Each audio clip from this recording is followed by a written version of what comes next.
Vous citez, c'est Monsieur. Merci, Monsieur le maire. Monsieur le maire, dans le dernier magazine de la ville, vous faites état d'une charte de la participation citoyenne. Cela fait écho au label national 3A Territoires, villes et villages Internet décerné à la ville avec la mention démocratie locale. Cette charte appelle plusieurs questions.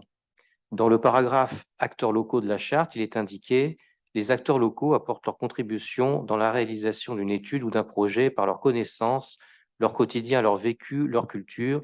Ils peuvent donner leur avis, émettre des propositions et faire valoir leurs pratiques du territoire dans leur souci de l'intérêt général pour un projet en particulier. Fin des guillemets.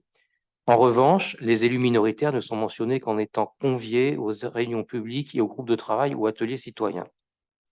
Si nous apprécions d'être conviés à ces réunions, par exemple lors des réunions d'information sur les travaux de voirie ou lors des réunions mobilité douce, les élus minoritaires qui représentent 44% des suffrages des citoyens ont aussi des avis, peuvent émettre des propositions sur les projets en cours, ce que fait citer dès que cela est possible.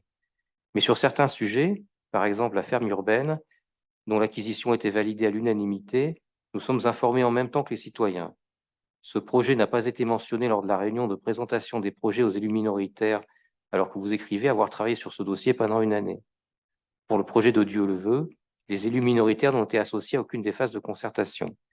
Comment pouvez-vous alors recueillir les propositions des élus minoritaires de manière à les intégrer au projet final si les élus majoritaires les trouvent intéressantes? Nos propositions ou remarques ne devraient-elles pas être recueillies avant les consultations citoyennes?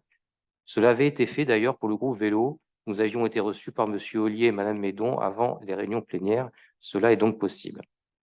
4 niveaux différents sont mentionnés dans cette charte: l'information, la consultation, la concertation et la coélaboration.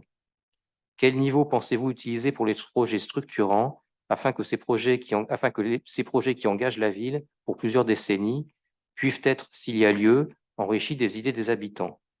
Par exemple, pour le gymnase, le mur d'escalade relève de la consultation, mais le projet global n'aurait-il pas pu relever de concertation ou de coélaboration, au moins pour partie? Le budget participatif 2019 a permis d'initier une certaine forme de démocratie locale, mais il n'a été établi qu'une seule fois. Quand comptez-vous le remettre en vigueur?